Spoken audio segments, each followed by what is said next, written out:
Right, now we're going to move on to TV now, and the TV documentary category. Now, both of the nominations in this category are from Falmouth University. Now, I won't claim my geography is great, but given the problems we've had with the trains, do we have the Falmouth contingent? Defied the odds, made it up from Cornwall. Both nominations, as I say, in this category from Falmouth. Firstly, Catherine Williams. Catherine, welcome. What did the judges have to say about your piece, Without a Diagnosis? Well, they said it was an excellent programme, powerful and deeply moving. Catherine has found 3 wonderful families as case studies. She handles the interviews sensitively and skillfully. And at the end of the piece, the judges felt genuinely enlightened. Up against Catherine in this category for TV documentary is Ban Barkawi with Refugees in Business. And the judges said this is an exceptionally accomplished programme on a little reported aspect of the Syrian crisis. Full marks to Ban for recognising its potential and producing such a professional product. It's engaging and informative with excellent contributions from refugees and aid workers, genuinely revelatory, extremely moving, and I would suggest of broadcast quality. So let's take a watch.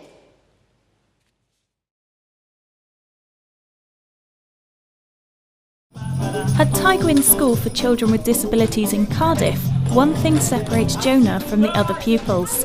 Despite his rather severe disabilities, Jonah is still without a diagnosis. There's a very wide variety of disabilities in our school, from Angelman syndrome to chromosome syndromes, and then to some children that have been born normal and through an accident have been brain damaged. So how does it compare with Jonah being undiagnosed?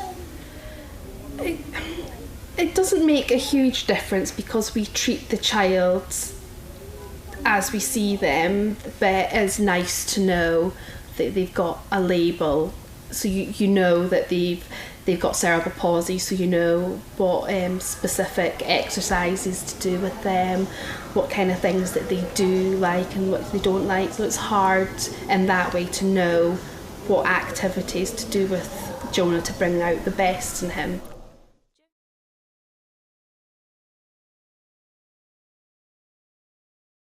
ما قلتش أنا لو بدي بدل المحل عندي 10 بدون ما أستأجر. أما مانيش أفكر إني أقعد هون. Several kilometers from Jordan's northern border with Syria lies the Zaatari refugee camp, a safe haven that has evolved into one of the most populous cities in the country. Jordan, a nation of about 6 million people, is no stranger to refugees. Every day it receives more than 1,000 Syrians fleeing from the violence at home.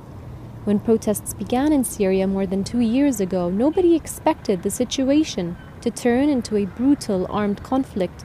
Nobody expected that more than 100,000 people would find themselves living within the confines of a city they don't want to call home.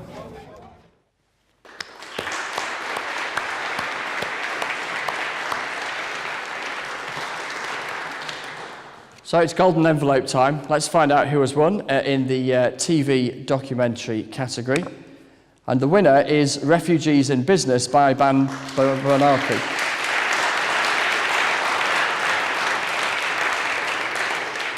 I understand Ban is actually travelling in Jordan at the moment. Isn't it terrific when student journalists are actually out and about gathering news and therefore can't come along to collect an award they've won for other work they've already done. So Charlotte Barry is happy to collect the award on her behalf. So if Charlotte and Catherine can both come up, that would be terrific. Thank you.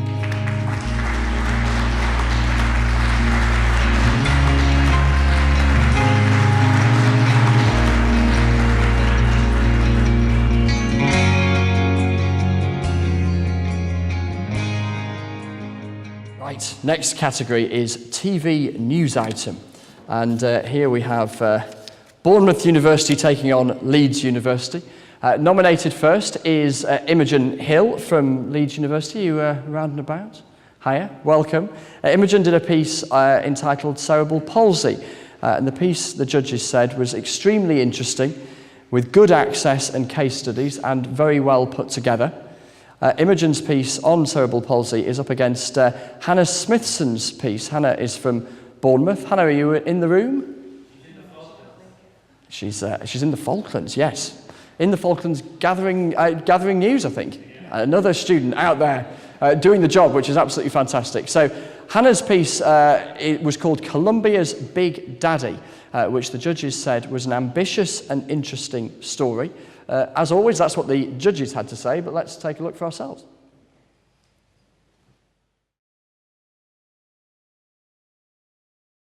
Without the SDR operation, Katie would have continued life not being able to walk properly. Her life would have just been the way it was. She would have never been able to walk flat-footed. John Gooden, the neurosurgeon carrying out the SDR operation at Leeds General Infirmary, explains the uncertainty that families such as Wesley's are facing. At the moment, the major issue is the NHS commissioners haven't decided exactly how they will fund SDR. They're looking at that at the moment, but they haven't released any final thing of exactly how that's going to be done. So until that is done, we have to apply for individual funding for each individual patient.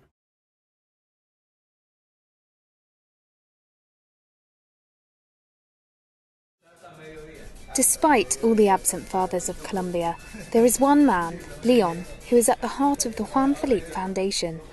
He works tirelessly to empower women, create opportunities in life, against the backdrop of a very macho culture in a very Catholic country.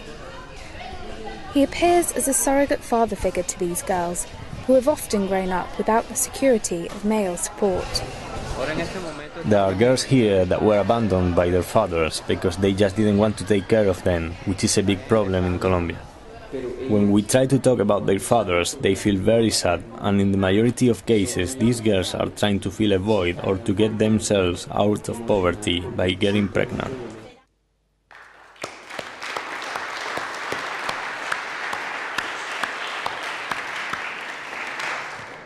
So the winner of the TV news item for 2013 is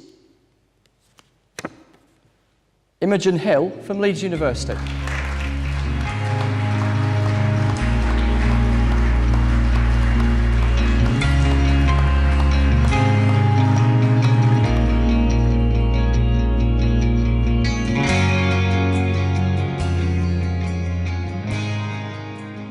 Now let's move on next to the TV News Feature category.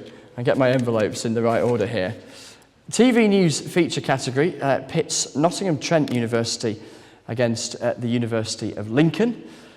First nominee is Lorna Davis from the University of Lincoln, nominated with her piece The Secret Diary of a Bulimic Student. The judges said it was compelling, it was brave reporting, including some excellent case studies, well put together, particularly given the paucity of filming opportunities. Lorna's entry is up against an entry from John Hale from Nottingham Trent University, with a very intriguingly entitled feature, Meet British, European, or Somewhere from the Far East, which the judges said was strong editorially, an original piece of journalism, thoroughly researched, and the story contained new information, a good range of locations and elements, a good narrative, and well constructed. Let's take a watch.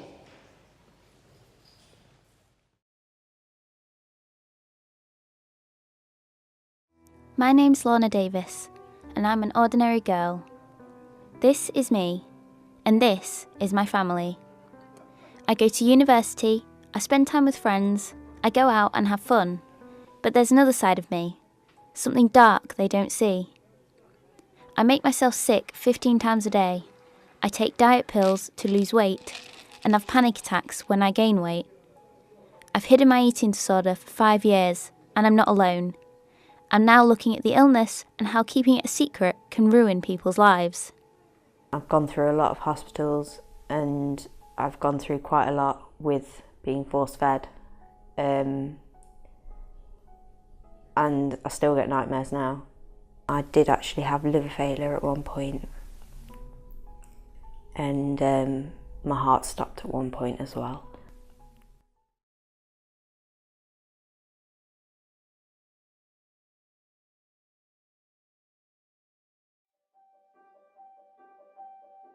Britain, 95,000 square miles and once the centre of an empire that spanned the world. Rolling fields and farmland is not the first thing you'd think of when you think of the UK as a superpower, but 70% of it is just that.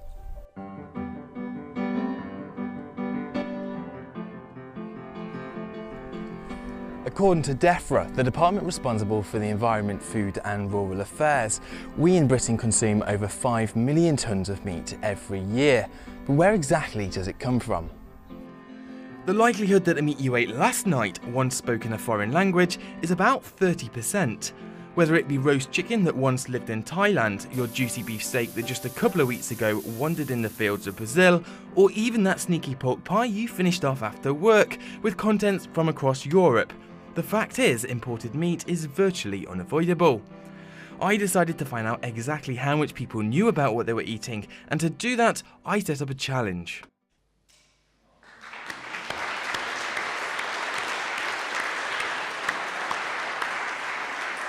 Wow, what an insight there into the range of journalism. On the one hand, an incredibly moving account in that first nomination, and then the very thought of a chicken with a foreign language is terrific, a terrific illustration of the range of journalism. So, the TV News Feature Awards are pitting Lorna Davis from the University of Lincoln against John Hale from Nottingham Trent University. Let's find out who's won. And the winner is Meat, British, European or somewhere from the Far East by John Hale. But if both nominees could come up, that'd be terrific.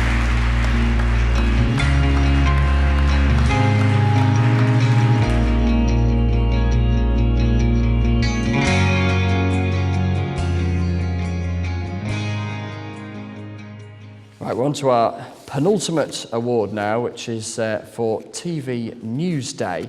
Now, this includes 2 group entries. We have one from the University of Winchester, and on the cast list for that is Simisola Adebosin, Harry Parkhill, Kate Drummond, Ellen Millard. They are all from the BA Journalism and MA Journalism with the Winnall Budget Special. Now, the judges say here, they're after my own heart here. They say Winnall had the guts to take on a potentially boring subject. I know just what it's like trying to turn a budget or an autumn statement, which we have in a couple of days' time, into something that is hopefully vaguely engaging to the audience. So good on you for taking that on. The judges say that they had the guts to take on a potentially boring subject, throw some journalism at it, and come up with some really strong packages.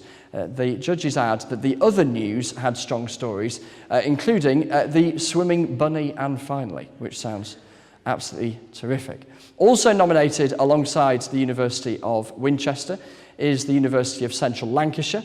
Amongst them, Lauren Connor, Laura Stack, Phil Harvey, Matthew Parkinson, Veronica Spritzy, Rebecca Livesey, Charles Craven and Hayley Morgan. Their Newsday was entitled Northwest News, and the judges said this had a strong structure and a real sense of regional identity. The programme managed to travel around the Northwest, taking in local stories in Warrington, on the Wirral, Blackpool and Preston, amongst others, and reporting on issues that matter to the viewer. So let's take a quick watch.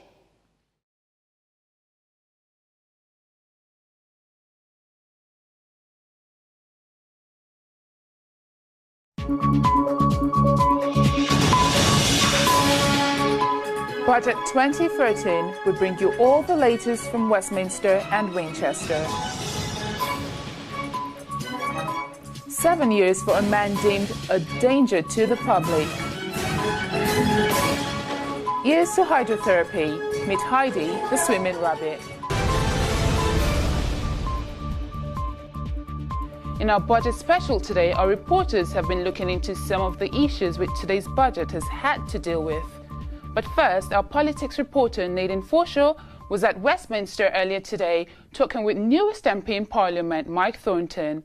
Well, I think in the current situation we can't expect a whole lot. We do know we're going to get an improved tax allowance starting in April from the previous budget. What I'd like to see is that go up, not just the £10,000 that we've promised, but so that everyone on minimum wage doesn't have to pay income tax at all.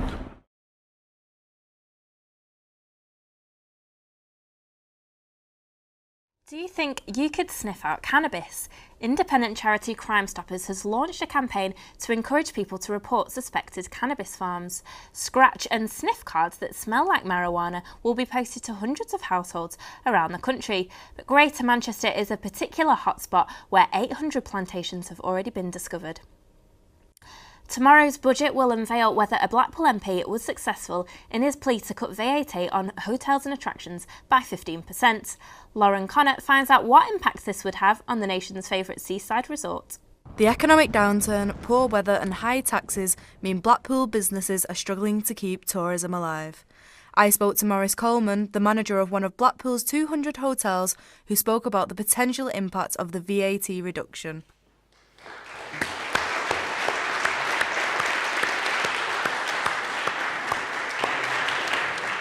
Yes, the Chris Huhne story really does keep giving, doesn't it, when his successor also makes one of the Newsday nominees. So it's interesting as well seeing the sort of take on the Sky News graphics in that. It's one of those entries there, and I saw one earlier on that had a whiff of the BBC about it as well. So it's terrific. We might complete the set with ITN or Fox or 5 or one of the others in coming years. Let's go for the golden envelope to find out who won the TV Newsday Awards.